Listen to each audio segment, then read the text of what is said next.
Welcome back to Movie Recap. Today I'm gonna show you a 2014 action thriller film called Everly. Spoilers ahead. Sit back, relax and enjoy. The movie begins with a woman's bizarre shriek. One can tell that someone is being tortured. With the shriek echoing throughout the room, a couple of men can be heard laughing in the background. Then, a door opens, a naked woman hurries inside, slams the door shut, and makes sure to lock it up. She's having a hard time standing, and her legs are shaking violently. Also, her olive skin tone shines under a dim light, her skin complemented by a full back, oriental geisha tattoo and, her wavy hair exudes exotic appeal. She slowly approaches the toilet, holding her stomach, moaning in pain. She flushes the toilet and looks back at the door, making sure it's locked. She then removes the water tank cover and pulls out a Ziploc. The Ziploc contains a Glock 17, a burner phone, and a locket necklace. She pulls out the phone first and dials a number. While breathing heavily, she holds the phone near her ear. A ring can be heard, but no one is answering. She grabs a beige nightgown and blue panties at a laundry basket near the toilet and redials a number, hoping to reach someone. It routes to a recorded voicemail of Detective Robertson. She closes her eyes in dismay. She then left a message. At the same time, someone furiously bangs the door. She pulls out the golden locket necklace and opens it. It reveals a picture of a baby. The door slams again. This time it's louder than the first. She sits on the toilet, trembling as if she lost hope. She dials a different number, and it routes to a recording voicemail of a child. She hangs up the phone. A man forcefully knocks on the door as if he's losing his patience. She grabs the pistol and points it to her head. She then positions her finger on the trigger. Bang! In the next scene, a pool of blood on the bathroom floor. The door opens. A Yakuza with a horseshoe beard looks at the bathroom, surprised. The woman pulls the trigger and shoots the man in the head at point-blank range without hesitation. As the man drops, "We Wish You a Merry Christmas" plays in the background. She then proceeds to gun down another Yakuza wearing only his underwear. She aims and fires on a man in a tuxedo but hits the couch first and hits him in the stomach the second time. Shoots a guy with a submachine gun and then sprays the room with bullets as he dies, along with another man. A bullet whizzes, and she was hit on her side. It was the third man she shot. He's on the floor, aiming his gun at her. She points her gun back, but her magazine is empty, and there's no more round in the chamber. Fortunately, the man no longer had any strength to pull the trigger. He was only pointing his gun at willpower alone. He drew his last breath and died, with his eyes open. The phone rings. She picks up her burner phone, only to realize it wasn't her burner phone ringing but from one of the Yakuza delinquents. She picks up the phone, and the caller ID states, Taiko, and then declines the call. Another phone rings. She picks it up and throws it to the other side of the room. All the phones in the room ring in synchrony. She covers her ears in terror. She just wants the phone to stop ringing. And it did. All the phones stop ringing for a while, and then a phone rings from a dead body beside her. It was from the man wearing the tux. She grabs the phone from his pocket and answers the phone call. A man with a Japanese accent answers the phone. First, he mentions the woman's name, Everly. The man then instructed Everly to open the gift box by the bar table. Everly shakily picks up the box, puts it in the nearest chair, and begins to open it. As she opens the box, it reveals a head with a police badge on its mouth. It was Detective Robertson's head. Everly stumbles and falls to the floor. The man then threatens to kill Everly's mother and daughter. Everly begs not to and offers her life. Taiko, a Japanese criminal overlord, the man on the phone, explains that her betrayal is worth her life and her family's. Everly continues to beg Taiko not to harm her daughter. Taiko agrees to spare her daughter temporarily to exchange her life, but there is a catch. Once her daughter comes to age, Everly's daughter has to replace Everly's position at the brothel. Everly screams and curses Taiko and throws the phone. Everly then calls up her mother while opening the floorboard.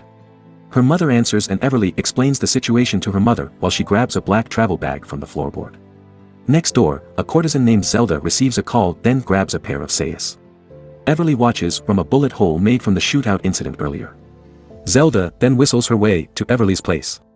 As if knowing what happens next, Everly grabs a pistol but then uses the submachine gun instead. Everly awaits Zelda's entry. The doors slam open, Everly shoots and hits nothing. Zelda anticipated Everly's response. Close-quarter combat ensues. Everly managed to grab a gun and shoots Zelda dead. Blood splatters through the living room floor. Everly then crawls to the countertop to take cover. In a series of violent occurrences, Everly kills everyone who tries to kill her but spares the man on the tuxedo. Everly was about to leave the apartment complex, but the police searching the vicinity grabbed her and brought her back. She called up her mother and made an agreement to meet her at her apartment. Everly cleans up her place, hides the dead bodies. Soon after, her mom and her daughter, Macy, arrive at the complex. She watched as they went up the elevator through a surveillance camera. In a short while of anticipation, a knock at the door. Everly breathes heavily as she has not seen her child and mother in 5 years. Everly gifts her child a pink teddy bear. Everly explains her situation to her mom inside the bathroom where there are dead bodies. Macy and the man in tux are left in the living room conversing. The man shouts, Everly and her mom rush outside. Macy somehow grabs the box with Detective Robertson's head. The man wearing the tux dies. Macy then went outside Everly's apartment. A Belgian shepherd named Bonsai barks while a dreadful-looking man holds its leash. Macy walks towards the dog. The man commands Bonsai to attack. Everly grabs Macy and runs back to her apartment. She then grabs a grenade and orders Bonsai to fetch it. Bonsai runs after the grenade thinking it is a ball, and the man runs after Bonsai to save it. Boom! Rest in pieces Bonsai and dreadful-looking man. When the smoke clears out, Everly approached her mom and Macy and brought the pair to Anna's apartment to hide. Meanwhile, Japanese goons are spotted riding the elevator while one runs up the stairs. Everly cocks her shotgun and points it to the elevator door. As the elevator door opens, the man from the stairs runs in front of the elevator door. Everly fires and the man from the stairs is blown away inside the elevator. Everly then throws a grenade at them. The men on the elevator squeals as they realize their situation. The elevator door closes then, kaboom. Blood splatters. Everly returns to her apartment only to see men in full tactical uniform ready to raid. The men in uniform step aside when they spot the sadist walking. Suddenly, it becomes dark. The power was cut off. Everly curses and panics. She runs to take cover on her bed. Pulls out a .45 caliber from under her bed. She hears a creak and a dragging noise. A man in his mid-40s is inside an Iron Maiden-like contraption, blood trickles down his neck. Another man in a full suit holding a cane enters Everly's apartment. The sadist then allows the Iron Maiden's captive to be released. The psychotic individual sprints towards the direction of Everly. Everly repeatedly shoots the assailant. The man was able to reach Everly and died on top of her. The sadist then approaches a wounded Everly and blows a white powder. Upon inhaling the white powder, Everly is coughing and has difficulty breathing. The sadist then ordered the 4 men in a mask to get Everly. The empty Iron Maiden-like contraption opens. Everly is then forced to go inside, and the man ties her hand with a rope. Everly squeals while the sadist takes his time in torturing Everly. The 4 masked men watch and stay on guard. 2 guards were shot and dropped dead as the sadist was about to drop acid into Everly's eyes. It was Everly's mother, Edith. Edith tries to attack the sadist. The sadist, with his quick reaction, runs to the side and towards Edith. The sadist then slaps Edith so hard that Edith collapses. Angered, the sadist grabs a bottle of poison and pours it into Edith's mouth. Edith resists but can't move as one of the guards holds her down.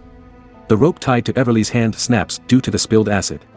She then grabs a gun and shoots the guards and the sadist. Everly frees herself and runs towards her poisoned mother. She sticks her fingers to Edith's mouth.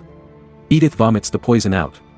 Everly lets her guard down, the sadist grabs her hair. Everly fights back. Wounded, the sadist dies as Edith grabs an acid and shoves it to his mouth. The sadist jerks as his skin burns from the poison. His chest is smoking. Foams dripping from his mouth. The sadist tries to crawl towards Everly, his guts decaying in spills. It didn't take long for the sadist's passing. A befitting end for a sadist. After a brief blackout, the power was restored. Everly and Edith both wash their hair and face before getting into the shower. They do a facial wash. Not being able to make sense of anything and being in pain. He seemed amused by what happened. Everly then sees a shadowy figure. It came from a window in the neighboring building. Tycho then states that he wants to see Everly indeed suffer. A shot is fired, it hits the unsuspecting Edith in the heart. Everly runs to her mother, Tycho's menacing laugh resounding. Holding her dead mother tight, she can't utter any sound. Pain and emotion fill the air. Tycho orders Everly to pick up the phone, she picks up a machine gun from the oven instead. She aims her gun at the window and opens fire. Tycho's men fire back with an RPG. It engulfs Everly's apartment. Afterwards, Tycho calls out to Everly. No response. Angered by the action of his hired hand, Tycho swings his katana through his employee's neck. A clean slash. The head separates from the body smoothly. The fire sprinklers from Everly's apartment activate. A hint of regret on his voice, Tycho calls out to Everly once again. Everly came to view, drenched. Tycho then shakes his head as if relieved. He then swings his katana to remove the blood and walks. At the same time, the fire sprinkler stops. Everly breathes deeply. As the night progresses, smoke grenades are tossed to Everly's apartment. Then the entire tactical raiding team follows. A firefight ensues. Everly fights, but the tactical team was able to subdue her. Finally, Tycho makes his appearance, the cause of all her suffering and hardship, right in front of her eyes. With a katana in hand, he approaches a wounded Everly. They exchange insults. Tycho initiates to torture Everly by removing the tattoo on her back. As he cuts her back, Everly can get hold of a glass shard and stabs Tycho in the leg. Tycho pulls out his pistol and points it to Everly. As he asks Everly to turn over, Everly shoots a taser gun, electrifying Tycho. Everly points a gun to Tycho. She then threw a knife at Tycho and asked him to commit seppuku, a Japanese form of ritual suicide. Tycho grabs the knife, points it to his stomach but then throws it to Everly. In return, Everly pulls the trigger. The bullet grazes Tycho's head while Everly pulls out the knife from her collarbone. Everly grabs the katana, lunges it to her side, piercing Tycho through the stomach in the heat of the moment. She then removes the sword by doing a vertical slash from the stomach, which cuts Tycho's body in two. The movie ends with Anna hiding Macy in her closet, then calls the authority. Anna is killed by the crazed man using a butcher knife as Macy comes out of the closet and into the hallway. The crazed man stands behind her, about to cut her body in half. Everly then shots the crazed man in the head. Macy approaches her dying mother. Everly tells Macy how she loves her and draws her last breath. Members of the rescue arrive and carry Macy to safety. Thanks for watching. Subscribe for more videos like this to help the channel out. Have a nice day.